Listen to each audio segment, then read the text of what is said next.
Oi, pessoal. Aqui quem fala é Fernando Menezes, cardiologista do MetaDoctors. Hoje eu vou entrevistar o Dr. João Siuf, que é um cirurgião oncológico que, na nossa atuada de tecnologia e saúde, desenvolveu um aplicativo brasileiro para genética em câncer. Dr. João, eu gostaria que lembrasse um pouco mais, nossa turma de médicos, os pacientes, a questão do que são os oncogenes, como eles agem e descrever um pouco da sua história, da sua trajetória e como que funciona seu aplicativo. Obrigado, Fernando. Obrigado a todos do MetaDoctors. Bom, primeiramente, agradecer a oportunidade e dizer que é sabido para todos nós que todo tipo de câncer ele é e tem origem genética, independente de qualquer tipo deles, né? Mas, de qualquer forma, existe uma diferença entre esses tumores, né?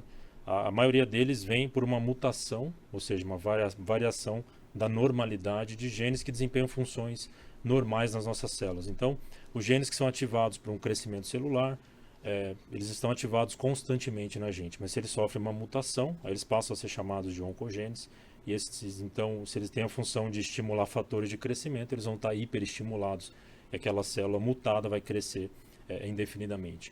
Então, todo tumor ele tem origem genética. E na população geral nós temos uma grande diferença, aí, porque 90% dos tumores, Fernando, vêm de origem ambiental, ou seja, pessoas que estão expostas a fatores de risco, e aí a gente pode falar do sol, alimentação errada, sedentarismo, né?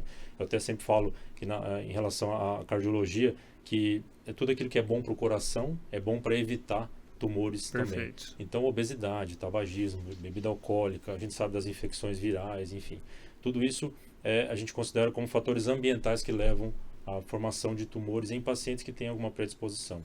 E 10% da população mundial, estima-se, que acaba desenvolvendo tumores por mutações que são herdadas e transmitidas pela família. Independente de fatores de risco. Independente de fatores de risco. Esses pacientes vêm, você pode observar isso na prática com muita facilidade. Aquele paciente que às vezes vai até o seu consultório, você pergunta do histórico oncológico na família e ele tem lá 2 tias com câncer, uma prima, a avó, o avô, enfim, o pai, ou ele mesmo teve câncer numa idade precoce. Então, esses casos devem gerar uma alta suspeição para o médico de que esse paciente ele pode ter herdado uma mutação e que qual que é a diferença? Uma paciente que tem, por exemplo, um câncer de mama de origem ambiental, ela tem a mutação de um gene específico somente naquela mama acometida. O paciente que nasce com uma mutação de origem germinativa, ou seja, que foi transmitida por um familiar, né, geralmente pai ou mãe, ele tem essa mutação em todas as células do corpo, certo? E geralmente essas mutações elas envolvem genes que são relacionados com a defesa do genoma. Então, para que a gente relembre, nós estamos dividindo nossas células diariamente. Para você dividir as células, você tem que dividir o material genético. E esse processo não é isento de erros. Só que diariamente nós estamos matando células erradas, corrigindo o genoma que saiu errado da linha de produção e assim por diante. Só que esses pacientes eles têm genes, né, esses 10% que eu mencionei anteriormente, e essas células esses genes de defesa não funcionam muito bem. Então, se ele tinha a função de reparar o genoma, ele repara mal. Se ele tinha a função de recolocar a base nitrogenada certa na sequência do DNA, ele coloca uma base errada. Então, uma série de erros que ele pode deixar passar. E, obviamente, se esse paciente estiver numa idade específica e também exposto a fatores de risco, ele está com uma predisposição aumentada para desenvolver um tumor. Então, para citar um outro exemplo, a chance de uma mulher desenvolver câncer de mama no Brasil, estimado em 8, 9% de risco ao longo da vida, tá? As pacientes que têm mutações, algumas dessas mutações que nascem com a paciente, eu lembro que teve uma repercussão grande, o caso da Angelina Jolie, alguns anos atrás, que declarou publicamente que ela era portadora de um gene chamado BRCA, uma mutação nesse gene. Então, as pacientes que têm uma mutação, por exemplo, no gene BRCA, o risco delas, que na população geral é de 9%, nessas pacientes chega a quase 80% de risco de desenvolver câncer. Então, você não pode olhar esses dois grupos da mesma forma.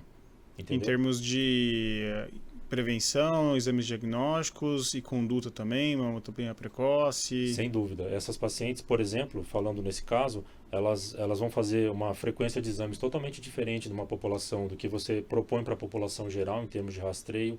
Elas vão precisar fazer, em algum momento elas podem começar a tomar bloqueadores hormonais que vão reduzir também o risco de desenvolvimento de câncer.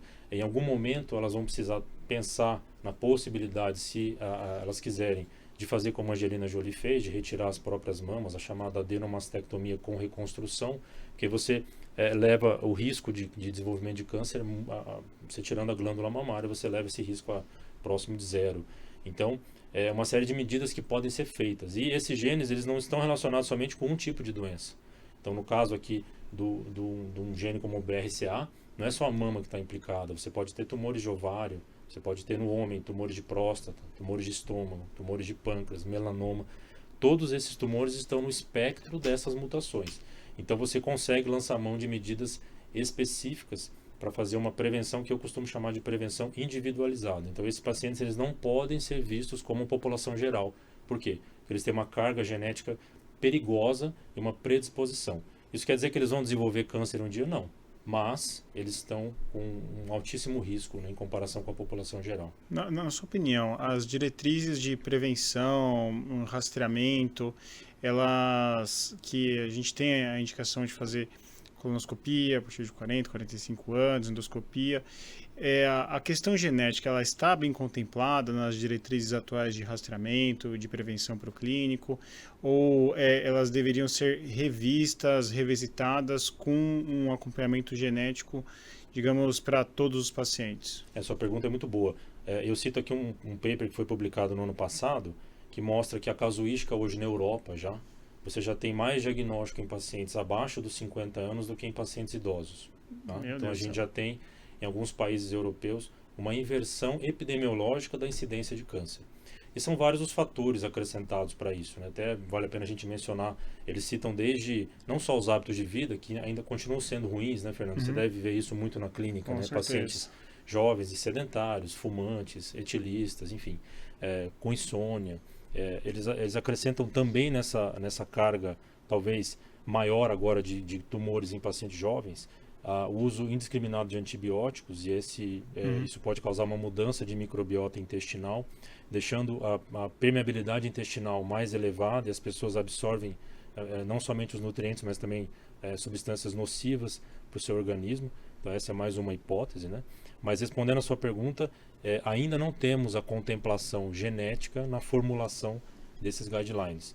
Então, a gente teve a sugestão agora, por exemplo, da colonoscopia e da endoscopia, principalmente a colonoscopia, não mais para os 50 anos, mas talvez para os 45, e provavelmente em breve vai virar 45. Nós vimos isso com a mamografia também, que antes era 50 anos, depois foi para 45, e agora a normativa é de 40 anos, e infelizmente, recentemente, a ANS deu uma tratativa diferente para isso, e não mais vai autorizar ou sugerir a mamografia a partir dos 40, eles vão voltar à idade antiga, então é uma idade maior, né? Sem muito fundamento. Então a gente sem dúvida não está contemplando essa carga, essa possibilidade genética. E quando a gente fala no Brasil, a gente está falando do universo aí de 10% da população, são mais de 20 milhões de pessoas que estão nesse risco, certo? Aumentado de predisposição hereditária. Então, sem dúvida, os guidelines hoje não têm mais não contemplam muito bem essa questão genética. Isso, se você, e eu falando não sou como cardiologista, mas como clínico, que trabalha muito com prevenção no consultório, isso é um problema, porque a gente não tem uma segurança, a gente não sabe o que o paciente tem de alteração de oncogene, a gente não sabe como que ele pode evoluir. Tem a questão familiar que a gente até discutiu antes de começar, que realmente guia, mas ela não é sine qua non, as pessoas podem não ter desenvolvido esse tumor. Então eu acho que o médico sério, que ele realmente quer fazer uma prevenção, eu acho que as diretrizes são cada vez menos importantes, ou digamos, para não dizer mal das diretrizes, mas não são tão adequadas para pacientes que têm um risco genético. E isso eu vejo muito, por exemplo, em cardiologia. Então, se tem um histórico familiar positivo precoce, pode ser que tenha uma associação genética, pode ser que não. mas muitas vezes a gente vê placas em pessoas muito mais jovens. As diretrizes não contemplam isso. Sem dúvida. Elas não contemplam. Então, o que tem, eu acho que é um esforço que quando você tem essa associação genética, que eu tenho muitas dúvidas de quando que a gente pede para todo mundo, para pacientes com perfis de risco ruim, mas como você mesmo falou, não tem relação com os hábitos. Para quem que a gente pede, e se a gente descobre isso vai mudar a nossa investigação, e se vai mudar a investigação em todo mundo, por que não pedir para todo mundo? Isso daí acho que é uma pergunta que eu mesmo me faço no consultório diariamente. Quem que a gente pede? Porque, tudo bem, não tem uma indicação, mas a gente já está partindo do pressuposto que a gente não tem uma diretriz muito boa, tanto de prevenção, quanto mais ainda de fazer essa seleção, que eu acho que é extremamente tardia. Você está indicando já quando você tem um histórico familiar, eu acho ótimo, mas será que a gente não está perdendo pacientes, a gente não está perdendo casos se não indicar? Então, eu sei que o que está escrito, que tem de evidência, mas eu questiono bastante a relevância na prática. Sem dúvida. Claro que no mundo ideal seria muito interessante a gente poder testar todo mundo como se fosse um exame geral, até porque pensando na situação macro da saúde, né? Se você é um gestor, um Sim. ministro, você teoricamente teria como identificar os nichos da população onde você tem que ter uma atuação preventiva maior, sem dúvida nenhuma. Essa é a parte que a genética ajuda bastante e hoje são testes extremamente confiáveis, né? A gente não tem mais aquele risco de 20 anos atrás em que a gente até teve problemas com testes que vieram errados e tudo mais. E você tem hoje um consórcio de laboratórios que divulgam essas informações entre si e com o passar do tempo, algumas mutações elas podem até ser reclassificadas, ou para mais ou para menos. Felizmente, nos últimos 15 anos, a grande maioria das mutações foi reclassificada para menos. Então, isso não gerou muita alteração de conduta, né, nos pacientes. Então, é um método extremamente seguro. Agora, você fez uma pergunta em relação a quando que a gente solicita, né? Então, o que deve chamar a atenção, principalmente do clínico, que a gente falou aqui um pouquinho antes também, o ginecologista hoje ele tem um papel muito importante na saúde da mulher, porque ele não é mais voltado somente para a saúde ginecológica da paciente. Hoje, o clínico, ele acaba sendo o clínico da paciente, né? Então, olhar com carinho essa história do histórico familiar, sem dúvida nenhuma, mas algumas coisas sempre devem chamar a atenção nos pacientes. Então, quando você tem uma mulher, por exemplo, com câncer de mama triplo negativo, então essa paciente ela sempre deve chamar a atenção para um teste genético. E para que você tenha uma ideia, hoje a gente já testa as pacientes com câncer de mama, independente do histórico, até os 65 anos. Então, se ela fez diagnóstico até os 65 anos, está indicado fazer a testagem. Esse é um trabalho até do ano passado. Então, pacientes com câncer de endométrio, praticamente nós testamos todas elas. Porque você pode ter associação com outras síndromes, por exemplo, a síndrome de Lynch, e isso tem impacto na família que é muito grande. Então, pacientes que tiveram tumores pouco usuais para a idade, numa idade precoce. Então, pacientes que tiveram tumor abaixo de 50 ou 45 anos, a gente tem que ter uma atenção redobrada e com a possibilidade de ter tido uma transmissão hereditária. Pacientes que tiveram tumores na primeira infância, né? A gente fala até de meses de vida, tumores neurológicos, tumores agressivos, sarcomas e tudo mais, tem que chamar a atenção também do cirurgião ou do clínico ou de quem estiver atendendo essa paciente, para esse paciente para pensar numa carga hereditária aí importante. E pacientes que tiveram 2 ou mais parentes de primeiro grau com algum tipo de tumor. Então, isso é importante porque a gente consegue tratar não somente o doente, mas também tratar a família, né? Você consegue, e a gente tem na nossa clínica várias famílias que são acompanhadas e que a gente, por conta de um diagnóstico, muitas vezes em um parente que você testou, você conseguiu disparar o rastreamento para outras pessoas que se beneficiaram de não desenvolver a doença. Então, acho que essa que acho que é realmente a questão de benefício que é o que a gente falou, tem a normativa familiar, né? Esses eu acho que sem dúvida são os que mais se beneficiam. Mas o que eu queria te perguntar, fazer uma provocação, você como cirurgião oncológico, que tem alguns colegas cirurgiões que vêm me falando isso, eu não sei se é uma percepção ou se a gente tem algum dado em relação a isso. Que você mencionou na Europa, que está tendo uma inversão. E aqui no Brasil? A gente está tendo tumores intestinais mais precoces em pacientes mais jovens, sem antecedente de nada. E quantos pacientes você vê que você opera, que tem tumor, que não tem histórico familiar, não tem hábitos de vida tão ruim? Isso vem acontecendo de maneira frequente ou não? Bem, é cada vez mais frequente na clínica, Fernando, infelizmente, a gente identificar pacientes muito novos com diagnóstico. Então, essa realidade que é europeia, mas ela é baseada em dados que foram compilados epidemiologicamente, a gente já vê na prática no Brasil. Eu comentei recentemente com você, operei há poucos dias um rapaz de 38 anos com câncer de cólon, Meu Deus. com um histórico familiar até não muito relevante, mas enfim, positivo, mas enfim, diagnosticou.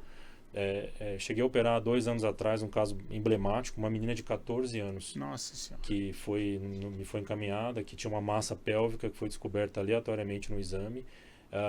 Fiz a cirurgia na paciente, uma cirurgia conservadora, retirando somente, no primeiro momento, o tumor. E nesse caso, na idade assim, adolescente, a gente vê muito tumor embriológico, né? E no fundo era um tumor seroso. Um tumor que a gente vê em pacientes mais velhas até. E o que foi curioso desse caso, e por isso que nem sempre é tudo muito igual, né? Mas essa paciente fez o teste genético e ela não tinha nenhuma mutação germinativa. Depois da cirurgia fizeram o teste a gente e fez não o teste tinha. genético nela, ela não tinha nenhuma mutação, então chamou muito a atenção, mas enfim... O que é mais assustador ainda, né? O que é mais assustador pensando nesse contexto, né? Mas a gente acredita que, sem dúvida nenhuma, eu acredito piamente que a mudança de hábitos de vida que a gente tem hoje, e você pega isso na prática, no dia a dia, tem interferido muito para a gente ter casos e casos mais de pacientes mais novos, precoces. né? E, na minha visão, principalmente a parte alimentar. Alimentação e sedentarismo. A gente vê muito hoje, a gente não come hoje o que a gente comia na nossa infância, por exemplo. Sim. É um espectro de alimentos totalmente diferente. Muitos processados, né? Alimentos que são desenvolvidos para você ingerir em grande quantidade, que para o fabricante é ótimo, ele vende bem, mas para a nossa saúde não é tão bom assim. Acho que o sedentarismo é uma epidemia, é um novo cigarro. E eu tenho muitos pacientes que 70, 80 anos, muito mais saudáveis que meus pacientes de 30. Imagina. Então, é uma questão geracional mesmo. E eu acho que ainda não é uma questão ambiental, né? Acho que, como você bem falou no começo, a principal questão é ambiental. E agora eu queria perguntar um pouco do seu aplicativo. Como é que funciona? Muito bom. Será que a gente pode colocar o aplicativo dele na tela? Bom, eu até contei antes aqui para você que o que gerou essa ideia inicialmente em mim foi o meu próprio histórico familiar, né? A gente conversou um pouquinho antes disso. Eu tenho vários casos na família de câncer e tive, infelizmente, a perda de uma irmã recentemente, que teve um diagnóstico com 34 anos, um tumor totalmente fora do espectro para a idade dela. E eu sempre me interessei por genética, fiz um estágio de 2 anos nos Estados Unidos e quando eu voltei me aprofundei ainda mais nesses estudos e resolvi me especializar ainda mais na parte de genética e oncologia. E por motivação inclusive da minha irmã, acabei fazendo uma especialização em aconselhamento genético e oncologia aqui no Brasil. E logo que eu comecei a especialização, aquilo já me chamou a atenção e falei, isso é um aplicativo. Eu já vislumbrei aquele aplicativo, né? E quando a gente estava conversando aqui antes um pouco, né, Fernando? A gente fala com outro colega, fala às vezes com um laboratório e tal, e ninguém vê a ideia como a gente vê. Né? E aí, o que aconteceu? Eu descobri na minha irmã uma mutação e descobri que eu também sou portador de uma mutação. Eu tenho uma mutação em BRCA2. Então, eu sou fruto daquilo que eu pratico também na minha prática clínica, né? Então, a ideia aqui foi desenvolver um aplicativo, a gente deu o nome de Apogeu, Oncologia de Precisão, porque é disso que ele trata, você faz uma oncologia de precisão, porque você pega uma informação que é molecular e transforma isso numa conduta clínica específica, tá? E o Apogeu, porque o Apogeu ele fala a respeito de algo que está num patamar superior. E nada mais superior em medicina do que você poder ter uma informação que é do DNA do paciente e transformar isso numa conduta clínica, né? Então a ideia do aplicativo foi trazer informações que servem tanto para médicos como também para pacientes. Então, pelo aplicativo você pode se cadastrar. Existem vídeos explicativos que servem para todos os públicos, Fernando, porque muitos colegas médicos também não conhecem muito essa área. Sim, a questão genética e no Brasil ainda ela está engatinhando, né? Eu falo para os meus colegas clínicos ótimos, bons, mas ainda não virou a prática e eu acho que muito tem relação com os custos, né? Os custos dos exames genéticos, eles ainda são elevados. Eu vejo alguns nichos, como a gente falou, psiquiatras, até nutricionistas, né? Nutricionistas têm exames que são muito interessantes para você avalia o metabolismo do paciente, como ele se dá melhor com carboidrato, proteína. Em cardiologia, a gente também faz algo extremamente reativo, que é algo que eu acho que é o que a gente tem um pouco de evidência, principalmente pacientes que tiveram uma morte súbita abortada, ciência cardíaca de causa desconhecida, arritmias, as dislipidemias, né, que a gente é muito forte nisso, mas também em virtude de custos e às vezes o médico não vê uma grande mudança de conduta, acaba não lançando mão, mas uma coisa que, antes da gente progredir, que eu queria até te perguntar, como é que está essa relação dos custos dos exames genéticos? Eles estão reduzindo, eles estão caindo, eles estão ficando mais acessíveis para os nossos pacientes? Sim, muito mais acessíveis, a sua pergunta é muito boa. A gente tem no Brasil um parque de testes genéticos muito grande, de vários laboratórios muito confiáveis, e esses testes no passado eram testes caríssimos, eu digo mais de 15 mil reais. E em pouco tempo eles baratearam bastante. Hoje você consegue um teste desse por 10% desse valor, né? E se o paciente ele tiver diagnóstico de câncer, existe uma normativa da ANS que o convênio ele é obrigado a cobrir o teste para esse paciente. Uhum. Então a gente faz uma justificativa, um relatório, a biópsia, e os convênios costumam cobrir. Eu praticamente nunca tive problema de aceitação do teste por parte do convênio. O convênio direciona o teste para um laboratório da sua confiança. Quando está clinicamente bem indicado. Clinicamente bem indicado, com relatório, e pacientes que têm a doença. Tá? Então, pacientes com diagnóstico oncológico, dificilmente um convênio vai se recusar a fazer o teste. Mas, de qualquer forma, os valores hoje são muito mais baixos. Você encontra testes no mercado. E aí depende, obviamente, da quantidade de genes que são testados. Em média, nós testamos aí 100, 105 genes num painel padrão. Uhum. Mas você pode testar até 400. Mas, enfim, esses 101 genes, 105 já contemplam os principais genes que nos interessam, né? E hoje você consegue aí por menos de R$2.000 esses testes no mercado. Então barateou demais. Nos Estados Unidos você tem testes hoje que já custam $100. Daí na prática clínica isso muda completamente. Muda completamente. Aí você pensa num espectro maior de pessoas para fazerem o teste. Com certeza. E é importante mencionar também, Fernando, que o teste positivo ele não quer dizer que a pessoa vai desenvolver câncer. Aquilo é uma predisposição. Não é destino, né? Não é destino. E o teste negativo também não quer dizer que a pessoa não vai ter um tumor e não vai precisar se cuidar, né? Porque a gente tem que ter esse entendimento na prática. Por isso que qualquer pessoa hoje pode solicitar um teste, mas é importante que os pacientes passem numa consulta de aconselhamento para justamente ter essas dúvidas totalmente esclarecidas, para não ficarem com uma falsa impressão de um teste positivo, muito menos de um teste negativo.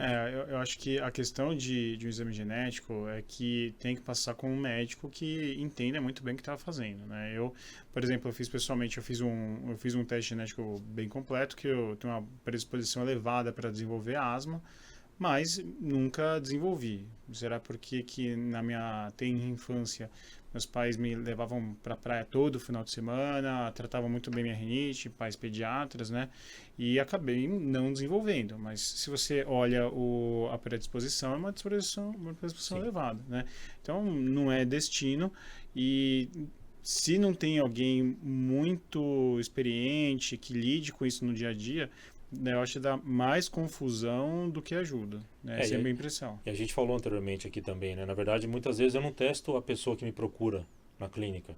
Eu testo, porque às vezes a pessoa vem com a história de vários parentes com câncer, mas na verdade a ideia não é testá-la, é testar os parentes que tiveram câncer. Perfeito. Né? Se eles são vivos, a gente prefere testar a pessoa que teve o diagnóstico do que a pessoa que não teve, mas está buscando essa informação, né? Mas porque é mais fácil você identificar a mutação em quem teve a doença do que em quem ainda não teve, talvez. E muitos laboratórios, na verdade, hoje já permitem que se você identificar uma mutação em um paciente, você pode testar outros parentes de graça. Uhum. Então, isso torna o teste ainda mais barato, porque você dilui isso para mais 5 ou 6 parentes, então automaticamente o valor ele se dilui pelo benefício, né? Aí ao invés de você fazer um painel completo, você testa somente aquela mutação. Essa é outra questão que a gente conversou também, né? Principalmente para os colegas médicos que já viram falar do exame do exoma, né? Que testa tudo. Qual que é a vantagem de você pedir uma avaliação selecionada de genes, de você pedir genes oncogenes e não pedir já o exoma que avalia tudo? Qual que é o benefício de você fazer uma solicitação mais específica? O primeiro deles hoje é custo, né? Você fazer um whole exome sequencing é um custo bastante elevado, tá?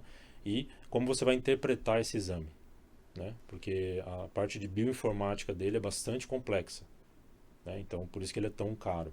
A gente reserva esse tipo de teste para pacientes muito específicos que têm, muitas vezes, alterações nos testes genéticos convencionais.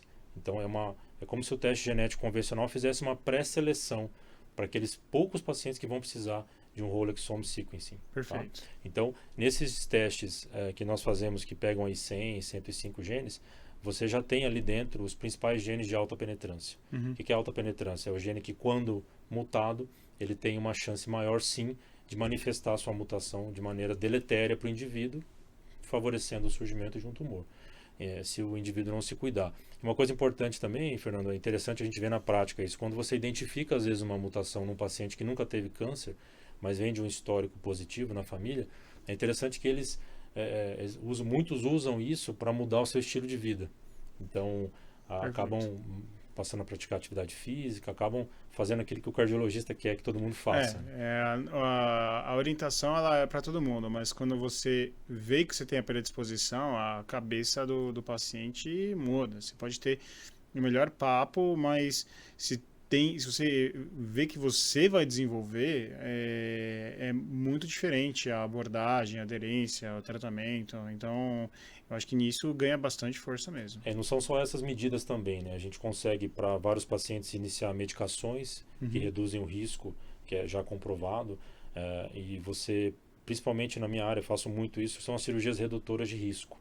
Então, você tem pacientes que às vezes procuram você com 30 anos, e tem um gene que está associado a câncer de mama e ovário, o BRCA, por exemplo. E aí, essa paciente já tem, por exemplo, prole constituída. Então, ela está ali no volta dos seus 30, 35 anos, você pode propor para ela a retirada das tubas, que a gente sabe hoje que as tubas são o principal sítio de gênese dos tumores de ovário. Então, você faz essa cirurgia profilática numa idade antes dos 40 anos, dependendo do BRCA, você vai propor para ela aos 40, para ela definir se ela vai querer fazer um rastreamento intensivo para sempre, ou se ela vai querer fazer adenomastectomia, por exemplo, e já propor para ela também em algum momento a retirada dos ovários. Por quê? Porque esses tumores estão no mesmo espectro de genes. Então, você vai rastreando essa paciente em momentos específicos, propondo condutas às vezes mais invasivas, às vezes menos. E uma pergunta que muitos colegas até me fazem é se essas pacientes que têm uma predisposição maior para câncer de mama e ovário, mas que não desenvolveram a doença, se elas podem, como elas vão precisar em algum momento remover os ovários também, se elas têm indicação de fazer terapia de reposição hormonal e se são autorizadas a fazer. Então, essa é uma boa pergunta. Até o momento, a gente sabe que elas podem fazer reposição hormonal. A gente sempre preconiza se for algo que realmente, se a menopausa estiver realmente causando muitos danos para ela. A gente é mais favorável de você fazer reposições pontuais. Então, se o problema dela é irritabilidade, você tratar isso com atividade física e terapia, por exemplo, né? Mas se precisar ser medicamentoso esse tratamento, elas podem fazer, mas por um tempo menor. Tá? Porque aí, obviamente, você tem e são pacientes que são muito rastreadas. Então, elas estão sempre buscando, fazendo exames, então você tem um pouco mais de segurança. Mas ainda nós não temos trabalhos populacionais mostrando, mas até o momento que nós temos de evidência científica é que você pode propor terapia de reposição hormonal, se ela não tiver tido câncer, obviamente, mas com um segmento bem próximo e por um tempo menor. Então, perfeito. Isso tudo para nós é interessante. Eu sempre falo também para os colegas, tem muito colega, sabe como é que é cirurgião, né, Fernando? Às vezes a pessoa, ele vai te encaminhar e fala assim, não, ele vai roubar o caso para ele, etc. Não. Quando a gente identifica, a gente sempre manda um relatório para o colega que encaminhou o paciente propondo uma conduta, né? E aí o colega vai, juntamente com a paciente, propor essa conduta, seja ela cirúrgica, seja ela clínica, e a gente vai acompanhando em paralelo, né? E a ideia do aplicativo também serve para isso, porque você tem vídeos esclarecendo dúvidas, e o paciente aqui ele pode fazer o seu mapa familiar de risco. E aqui a parte mais interessante na minha visão são as perguntas que nós temos. Nós temos um questionário que foi muito bem elaborado e uma métrica de cálculo que quando o paciente, dependendo das perguntas positivas, né, para esse paciente, o aplicativo já direciona ele mostrando que ele precisa passar numa consulta de aconselhamento genético se ele tiver com risco aumentado. E aí então nós temos um time de agendamento de consulta que vai fazer com que esse paciente seja atendido e, com base nessas informações todas, histórico familiar, pessoal, a gente consegue direcionar o teste. Isso vale para o Brasil inteiro, porque hoje você pode colher tanto sangue quanto saliva. Então a gente consegue enviar os kits para o Brasil inteiro e depois esses kits são reenviados para nós e a gente faz com um laboratório parceiro em São Paulo o teste que eu mencionei anteriormente. A gente consegue, com esse resultado, propor para o paciente uma estratégia de prevenção. Então esse é o nicho em que a gente acha que o aplicativo ele contempla muito bem. E para médicos, se eu estou com pacientes no consultório, eu quero ter um incremento na minha questão de prevenção na minha consulta, quero ter o suporte de vocês. Como é que vocês atuam também com médicos ou só com pacientes? Sim, hoje, antes do lançamento do aplicativo, a gente faz muito isso na prática, né? Então, colegas que mandam diretamente para nós para que seja feito esse acompanhamento. Então, é uma relação direta, mas é aquela história que a gente conversou aqui, né? Se o médico tiver gastado um pouquinho de tempo para ver o histórico oncológico desses pacientes e acender aquela luz amarela de dizer, opa, pode ser que tenha alguma coisa aqui que precisa ser mais profundamente investigada. E isso gerar esse encaminhamento para que o paciente passe numa consulta e faça o teste se necessário. A gente até nem encoraja. Muitas vezes eu recebo pacientes que já vêm com o teste feito, mas a gente olhando melhor falava, bom, ok, tudo bem, você testou, está tudo bem, mas nós vamos ter que testar sua mãe, a sua irmã. Então acaba que a gente faz uma estratégia um pouco diferente. Então, obviamente, a gente está aberto, porque esse é um conhecimento que não são todos os médicos que têm, algo relativamente recente, e a gente fica bastante à disposição para que qualquer pessoa que identifique na sua prática um paciente, ou mesmo um parente, né, dos médicos que tenha uma chance de mutação. Por quê? Porque apresentou tumor em idade precoce, tumores raros, tumores na infância. Tudo isso deve acender aquela luz amarela para que esses pacientes sejam encaminhados para aconselhamento genético e uma conduta diferenciada se o teste vier positivo. Não, excepcional. E há quanto tempo você está trabalhando para lançar esse aplicativo?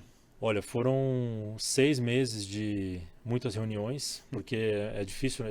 A gente falou antes aqui também, né, que a saúde é um campo muito grande para você desenvolver. E eu gostaria até de, como é o tema do nosso podcast aqui, de encorajar os médicos, porque ninguém melhor do que os médicos para verem as dores na prática. Eu assino embaixo. Eu acho que quem tem que empreender em tecnologia e saúde, e acho que também é um dos motivos que eu fiz questão de a gente estar aqui, é que a gente tem que se apoiar como classe, que é o médico que sente a dor do paciente, né? E a gente tem que empreender com tecnologia. Empreender com tecnologia e sanar essas dores dos pacientes também, porque a gente está vendo isso na prática, né? E aí, obviamente, quando você vai fazer um aplicativo, é uma equipe de engenharia, de TI, etc. Então, é sempre muito difícil você transpor isso, um pensamento que é clínico, que é médico, que é uma fusão de ciências, né, para uma ciência lógica, analítica. Mas eu tive uma ótima experiência com o time que desenvolveu para a gente, e eles foram bastante precisos no tempo. O aplicativo já está disponível na loja para Android, e dia 25 agora de fevereiro vai estar disponível nas lojas da Apple, e pronto para uso, é gratuito, e acredito que vai ser um diferencial aí para a gente poder oferecer mais essa ferramenta e encorajar também outros colegas médicos que queiram desenvolver ferramentas também na sua prática. Acho que tem tanta coisa, né, Fernando? Sim. Desde parte gerencial, administrativa até a parte assistencial, tem muita coisa para ser desenvolvida. A gente vem de um hype de tecnologia em saúde, mas se a gente analisa de maneira fria, 90% das startups de saúde fecham no primeiro ano. E 5 anos, praticamente todas. Tem um exemplo de que eu até vi que estão tentando transpor isso aqui no Brasil, mas eu duvido que dê muito certo, que são os pods, que são as cápsulas de saúde, né? Então, tinha uma empresa chamada Forward Health, que ela desenvolveu uma cápsula de saúde que a pessoa sentava lá, né, fazia coleta, fazer com inteligência artificial uma avaliação completa da paciente, de todo o que ele tem, com médicos que faziam uma prescrição de orientação. Esse foi uma iniciativa com uma empresa que ganhou um aporte aí de mais de 500 milhões de dólares e faliu em 2 anos, né? Que parece um conceito bom, mas saúde é difícil e algum dos motivos que eles avaliam esse fracasso, esse matadouro de startups em saúde, é justamente a falta de alguém que seja o líder clínico, né? Sim. Que mesmo no caso do cirurgião, mas o líder clínico, que é o líder clínico que entende, que vem com uma missão, vem com uma história. O seu caso, por exemplo, eu acho muito emblemático, é uma missão, não é só um aplicativo, é algo pessoal.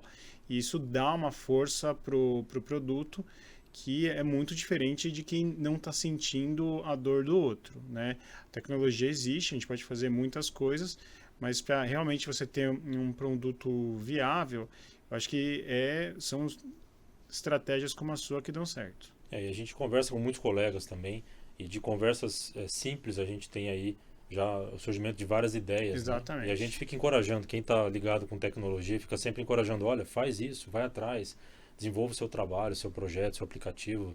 Às vezes é um software, às vezes é um prontuário médico, enfim, tem tantas oportunidades e a gente fala, olha, para de reclamar disso e vai agir e transformar isso talvez numa ideia que vai sanar um problema. Não, perfeito. Bom, finalizando, eu só digo que em breve eu vou falar aqui também do meu curso para médicos de IA generativa, que eu estou com o cientista de dados, o Dr. Alexandre e o Dr. Carlos, que a gente está bolando esse curso, que também vou discutir um pouco isso. A última vez eu não mencionei isso e eles me repreenderam um pouco, então aqui agora estou mencionando. E eu queria dar os parabéns para você, João, que a gente se conhece há muito tempo, mas eu acho que realmente é algo muito diferente, é um diferencial, é um sonho aí que o que eu puder fazer para ajudar, tô dentro aí. Agradeço a oportunidade, fico à disposição para todos os colegas que queiram, às vezes, tirar dúvida e tudo mais. E fica o convite para que vocês façam o download do Apogeu, indiquem para os seus pacientes, a gente vai estar à disposição para esclarecer qualquer tipo de dúvida. É isso. Obrigado.